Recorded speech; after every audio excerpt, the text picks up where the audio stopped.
Geography की class में आप सभी का स्वागत है। कल हमने जनसंख्या वितरण के बारे में चर्चा की थी और 4 समूहों के बारे में अध्ययन किया था। आज हमारा टॉपिक रहेगा जनसंख्या वितरण को प्रभावित करने वाले कारक। विश्व में जनसंख्या का जो वितरण है, जिसके बारे में हमने चर्चा की कि यह वितरण असमान है, इस वितरण को प्रभावित करने वाले ऐसे क्या कारण हैं जिसकी वजह से यह जनसंख्या इस प्रकार असमान रूप से विस्तृत है या निवास करती है। आज के टॉपिक पर आने से पहले हम राजस्थान सरकार की एडवाइजरी के अकॉर्डिंग 2 मिनट योग प्राणायाम से जुड़ेंगे और उसके बाद हमारी क्लास को शुरू करेंगे। तो आज योग प्राणायाम की कड़ी में हम हमारे मस्तिष्क को शांत रखने के लिए मस्तिष्क के व्यायाम करेंगे, सूक्ष्म व्यायाम जिन्हें कहा जाता है। हालांकि मैंने आपको इसका अभ्यास करवाया है, फिर भी यदि आपको याद नहीं तो आइए जुड़ते हैं मस्तिष्क के सूक्ष्म व्यायाम से। श्वास भरते हुए अपने हाथ का पूरा दबाव यहां देंगे और फिर दूसरी तरफ से भी 5 बार राइट साइड से, 5 बार लेफ्ट साइड से। पूरा प्रेशर श्वास भर के दबाना, फिर श्वास छोड़ना, फिर श्वास भरी, दबाया, श्वास छोड़ी, श्वास भरी, दबाया, श्वास छोड़ी, फिर श्वास भरी, फिर श्वास छोड़ी। इसके बाद दूसरे स्टेप में दोनों अंगुलियों को आपस में सटाएंगे। श्वास भरते हुए सिर को आगे से दबाया, पीछे से दबाया, 4-5 बार ये भी कर लेंगे। श्वास भरकर आगे पीछे।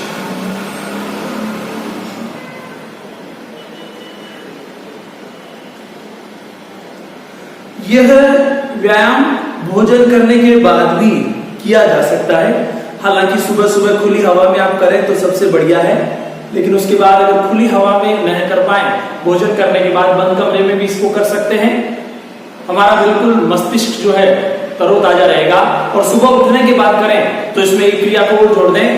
दोनों हाथों की अंगुलियों को इस प्रकार से कंघी की नोक की तरह बनाएं और बालों में कंघी कर दें। इससे क्या होगा, रात भर हमने नींद निकाली, इससे हमारा शरीर जो है वो शून्य की अवस्था में, निश्चेतन की अवस्था में है, हमने इसको जागृत कर दिया। तो इस प्रकार अपने मस्तिष्क को ठंडा रखने के लिए, शांत चित्त बने रहने के लिए, इस मस्तिष्क में ही हमारा सारा ज्ञान भरा है। इसको एक्टिव करने के लिए ये छोटे छोटे सूक्ष्म व्यायाम किए जाते हैं। तो आइए बच्चों जुड़ते हैं आज के टॉपिक से, जिसका नाम है जनसंख्या वितरण को प्रभावित करने वाले कारक। देखिए, जनसंख्या वितरण को प्रभावित करने वाले कारक को हमने अध्ययन की दृष्टि से 4 भागों में बांटा है। तो हम 4 पॉइंट्स के आधार पर इनके बारे में चर्चा करेंगे कि यह कौन कौन से 4 पॉइंट्स हो सकते हैं। सबसे पहले पॉइंट की अगर हम बात करें तो वो होंगे विश्वव्यापी कारक, यानी पूरे विश्व को प्रभावित करने वाले, पूरे विश्व में फैले हुए कारक। दूसरे की अगर हम बात करेंगे तो वो होंगे प्रादेशिक कारक। एक प्रदेश के स्तर पर कौन कौन से कारक जनसंख्या वितरण को प्रभावित करते हैं, वो सारे कारक प्रादेशिक कारक की श्रेणी में आएंगे। और उसके बाद तीसरे की अगर हम बात करेंगे तो वो होंगे सांस्कृतिक कारक। संस्कृति के आधार पर जनसंख्या वितरण को प्रभावित करने वाले जो कारक होंगे वो सांस्कृतिक कारक कहलाएंगे। और चौथा जो होगा वो होगा पॉइंट सामूहिक कारण, यानी वर्तमान में कौन से कारण है या कारक हैं जो जनसंख्या वितरण को प्रभावित करते हैं। तो आज जनसंख्या वितरण को प्रभावित करने वाले कारक की दृष्टि में इस पॉइंट में हम 4 बिंदुओं के अकॉर्डिंग बात करेंगे।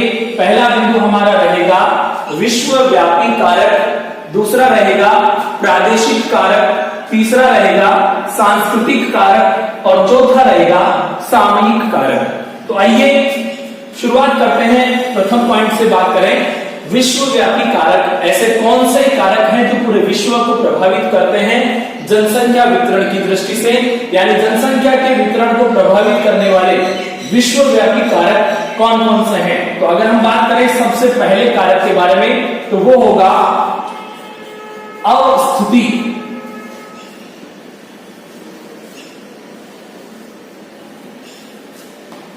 किसी स्थान की अवस्थिति, अक्षांश के आधार पर, देशांतर के आधार पर कोई प्रदेश, कोई देश जहां स्थित है उसकी जो स्थिति होगी वह भी जनसंख्या वितरण को प्रभावित करेगी। मान लीजिए कोई ऐसा देश, कोई ऐसा प्रदेश, कोई ऐसा स्थान है जो घने पहाड़ों के बीच, ठंड के बीच या मरुस्थल के बीच में स्थित है, तो निश्चित रूप से जनसंख्या का वितरण वहां बहुत कम होगा, वहां जनसंख्या बहुत कम निवास करेगी। इस वजह से किसी भी स्थान की जो अवस्थिति है, यानी उसकी जो स्थिति है, वो जनसंख्या वितरण को निश्चित रूप से प्रभावित करती है। इसके बाद इससे आगे के पॉइंट पर बात करें कि विश्वव्यापी कारक में अवस्थिति के बाद में क्या कारक हो सकता है, तो वो होगा जलवायु दशा। किसी स्थान विशेष की जलवायु की दशा जो है, यानी वहां की जलवायु कैसी है, यह भी वहां के जनसंख्या वितरण को प्रभावित करती है। ठंडा प्रदेश हो सकता है, उष्ण यानी गर्म प्रदेश हो सकता है, तो व्यक्ति के रहने के लिए जो उचित जलवायु है, वो जलवायु अगर है तो मानव वहां निवास करेगा, और वहां की जलवायु ऐसी है जिसमें मानव नहीं रह सकता या अपने आप को उसके अकॉर्डिंग नहीं ढाल सकता, तो फिर वो जनसंख्या वितरण को प्रभावित करते हुए मानव वहां बहुत कम संख्या में निवास करेगा। इसके बाद अगले बिंदु पर बात करें तो वो होगा धरातल। किसी स्थान का धरातल उबड़ खाबड़, समतल, खड्डेदार, ऊंचे पहाड़ या पठार वाला कैसा उसका धरातल है, यह धरातल भी मानव के निवास को प्रभावित करता है, जनसंख्या वितरण को प्रभावित करता है। अगर पथरीला क्षेत्र है तो निश्चित रूप से वह कृषि कार्य नहीं किया जा सकता, तो शायद मानव वहां निवास करना पसंद नहीं करेगा। लेकिन यदि वहीं मैदानी क्षेत्र है, उपजाऊ भूमि है, वहां का धरातल, वहां अच्छी फसलें होती होगी, तो निश्चित रूप से मानव का निवास क्षेत्र वहां ज्यादा होगा और जनसंख्या वितरण की दृष्टि से भी उस क्षेत्र में घनी जनसंख्या पाई जाएगी। इसके बाद धरातल के बाद अगर हम बात करें तो समुद्र तल से ऊंचाई। किसी स्थान की समुद्र तल से ऊंचाई कितनी है, यह भी निर्भर करता है, क्योंकि समुद्र तल की ऊंचाई से उस स्थान की जलवायु के ऊपर पूरा प्रभाव पड़ता है, उस स्थान की बारिश, उस स्थान का मौसम, ये सभी प्रभावित होते हैं। इस वजह से उस स्थान की समुद्र तल से ऊंचाई भी जनसंख्या वितरण को प्रभावित करती है। इसके बाद हम बात करें प्रादेशिक कारक की, तो प्रादेशिक कारक के अंदर सबसे प्रथम बिंदु हमारा हो सकता है भूमि की बनावट।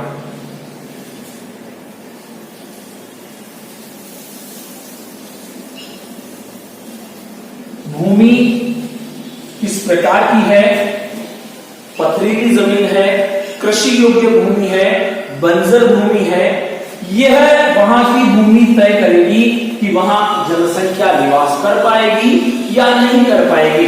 तो किसी स्थान की भूमि की बनावट वहां के जनसंख्या वितरण को प्रभावित करती है। इसके बाद अगर हम बात करें तो जल आपूर्ति। मनुष्य के जीवन जीने के लिए, जीवन यापन करने के लिए रोटी, कपड़ा और मकान, ये जो मूलभूत आवश्यकताएं हैं, उन मूलभूत आवश्यकताओं के तहत ही जल बहुत महती आवश्यकता है। यदि मनुष्य को जल ना मिले तो वो लंबे समय तक जीवित नहीं रह पाता।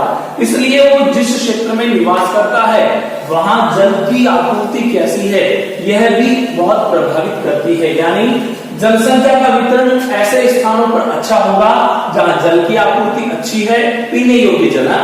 वैसे तो समुद्र को देखा जाए तो 71% भाग पर पानी पाया जाता है पृथ्वी पर, लेकिन वो पीने योग्य नहीं है। तो जहां पीने योग्य पानी की आपूर्ति अच्छी है, जिससे कृषि कार्य भी हो सकता है, जिससे सिंचाई के काम में भी उस जल को लिया जा सकता है, तो ऐसा जो क्षेत्र होगा वहां जनसंख्या का वितरण सघन होगा। और अगर कहीं जल की आपूर्ति नहीं है तो वो फिर स्थान सघन नहीं होगा, वहां विरल जनसंख्या या बहुत कम या बिल्कुल नहीं के बराबर जनसंख्या पाई जाएगी। इसके बाद प्रादेशिक कारक में हम बात करें तो मिट्टी, उस स्थान की मिट्टी कैसी है, लाल मिट्टी, दोमट मिट्टी, जब मृदा का पाठ आएगा उसमें हम चर्चा करेंगे। लेकिन यहां हम बात करें तो उसकी मिट्टी का उपजाऊपन, ताकि वहां कृषि हो सकती है या नहीं हो सकती है, या उद्योग धंधे लगेंगे तो कौन से लगेंगे, उसको वहां की मिट्टी के आधार पर पता लगाया जाता है। इसलिए किसी स्थान विशेष की मिट्टी भी वहां की जनसंख्या वितरण को प्रभावित करती है। इसके बाद हम बात करें तो वनस्पति, जितने भी पेड़ पौधे पाए जाते हैं वो सभी वनस्पति के अंतर्गत आते हैं। तो वहां वनस्पति कैसी पाई जाती है इसके ऊपर भी वहां का जनसंख्या वितरण तय रहता है। जैसे अगर हम बात करें रेगिस्तानी क्षेत्र की तो वहां वनस्पति 0 के बराबर पाई जाती है, बहुत कम वनस्पति पाई जाती है, और जो पाई जाती है वो भी कांटेदार वनस्पति होती है। तो मानव के लिए किसी न किसी रूप में उसका उपयोग नहीं हो पाता है, इसलिए ऐसे क्षेत्रों में मानव निवास करना पसंद नहीं करता। तो ये जनसंख्या वितरण की दृष्टि से वनस्पति बहुत महत्वपूर्ण कारक है। इसके बाद बात करें तो खनिज। देखिए, मनुष्य को जीवित रहने के लिए, अपना गुजारा करने के लिए कोई न कोई आर्थिक क्रिया करनी पड़ती है। खनिज यानी भूमि से निकाले जाने वाले पदार्थ खनन करके, खोद कर निकाले जाते हैं।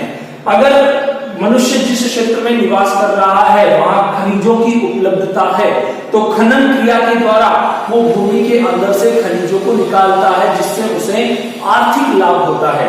तो ऐसे स्थान जहां खनिजों की उपलब्धता पाई जाती है वहां जनसंख्या का वितरण भी अच्छा होगा, और जहां खनिजों की उपलब्धता नहीं है वहां जनसंख्या का वितरण भी अच्छा नहीं होगा। और इसके बाद हम बात करें तो शक्ति के संसाधन यानी ऊर्जा के स्रोत। शक्ति के संसाधन यदि वहां है, आधुनिक टेक्नोलॉजी के हो सकते हैं, पारंपरिक शक्ति संसाधन हो सकते हैं, यदि वो वहां है तो वो भी जनसंख्या वितरण को प्रभावित करते हैं। इससे आगे हम बात करें सांस्कृतिक कारक की, तो सांस्कृतिक कारक में अगर हम सबसे पहले पॉइंट पर बात करें तो आर्थिक अवस्था। किसी क्षेत्र की आर्थिक अवस्था वहां के लिए बहुत महत्वपूर्ण होगी।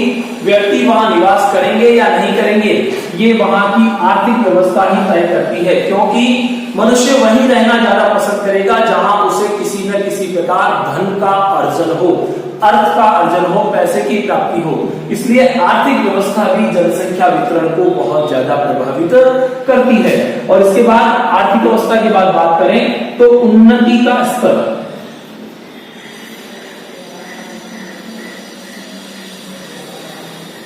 किसी क्षेत्र का उन्नति का स्तर, जीवन स्तर जो है वो यदि उच्च है, अच्छा है, तो वहां मनुष्य का निवास होगा। और जिस क्षेत्र का उन्नति का स्तर कमजोर है, निम्न है, वहां मानव का निवास नहीं होगा। तो उन्नति का स्तर भी जनसंख्या वितरण को प्रभावित करता है। राजनीतिक स्थिति अगला पॉइंट होगा हमारा, राजनीतिक स्थिति। किसी देश की, किसी स्थान की राजनीतिक स्थिति कैसी है। अगर स्थिर राजनीतिक स्थिति है तो मानव को कोई परेशानी नहीं आती, लेकिन अगर राजनीतिक स्थिति ठीक नहीं है तो मनुष्य को बार बार दिक्कत आ सकती है, इसलिए वो उस क्षेत्र में रहना नहीं पसंद करेगा। जैसे हम यहाँ बात करें तो अभी जो वर्तमान की परिस्थितियां चल रही है उनके अकॉर्डिंग देखें तो पाकिस्तान या नेपाल जहां की सरकारें गिरने के कगार पर है, जैसे पाकिस्तान वहां कोरोना इतना ज्यादा फैल गया कि सरकार कंट्रोल कर पाने में असमर्थ हो रही है, तो वहां की राजनीतिक स्थिति बहुत डाउन हो रही है। नेपाल वहां का शासक भारत के साथ युद्ध करने के हिसाब से, भारत की जमीन हथियाने के हिसाब से पूरी जनता की नजरों में आ रखा है। वहां का वातावरण जो है, पक्ष और विपक्ष के जो राजनीतिक दल है वो आपस में एक दूसरे की खींचातान कर रहे हैं, और जिससे लग रहा है कि वहां की सत्ता कभी भी गिर सकती है। तो ऐसी राजनीतिक स्थिति में भी मानव निवास करना पसंद नहीं करता है।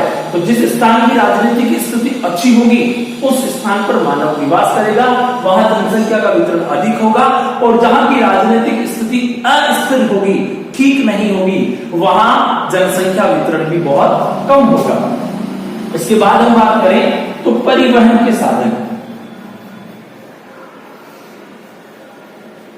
किसी स्थान पर आवागमन के साधनों की अच्छी व्यवस्था है तो मानव का निवास वहां अच्छा होता है, और अगर परिवहन के साधनों की वहां व्यवस्था नहीं है तो फिर मनुष्य निवास करना भी पसंद नहीं करता है। इसीलिए जनसंख्या का वितरण वहां असमान होगा जहां परिवहन के साधन उपलब्ध नहीं होंगे। अब हम खुद देख सकते हैं कि अगर पहाड़ी क्षेत्र है, बहुत ज्यादा पहाड़ियां हैं, ऊंचाइयों की ओर है, तो वहां परिवहन के साधनों की व्यवस्था उचित संख्या में नहीं हो पाती है, तो वहां इसीलिए मानव का निवास बहुत कम होता है।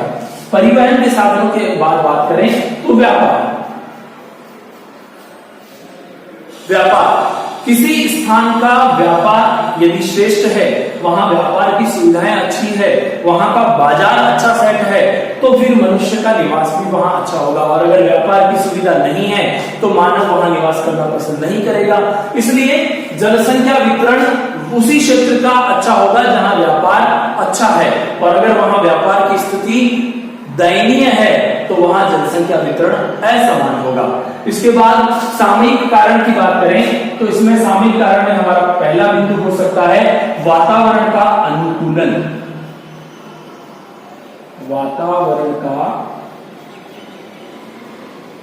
अनुकूलन यानी जैसा उस स्थान का वातावरण है, उस वातावरण में मानव अपने आप को ढाल सकता है या नहीं ढाल सकता, ये उसका अनुकूलन कहलाता है। तो किसी स्थान पर मनुष्य के रहने की जो स्थितियां हैं वो भी जनसंख्या वितरण को प्रभावित करती है। बहुत अधिक ठंडा क्षेत्र होगा या बहुत अधिक गर्म क्षेत्र होगा तो मनुष्य वहां अपने आप को नहीं ढाल पाता है। इसलिए किसी स्थान के वातावरण का अनुकूलन भी जनसंख्या वितरण को प्रभावित करता है। इसके बाद हम बात करें तो धर्म। एक मानव जहां निवास करता है वहां उसके धर्म को मानने वाले लोग भी होने चाहिए। इसलिए वो ऐसे स्थान पर रहना अधिक पसंद करेगा जहां उसके धर्म के लोग ज्यादा रहते हैं।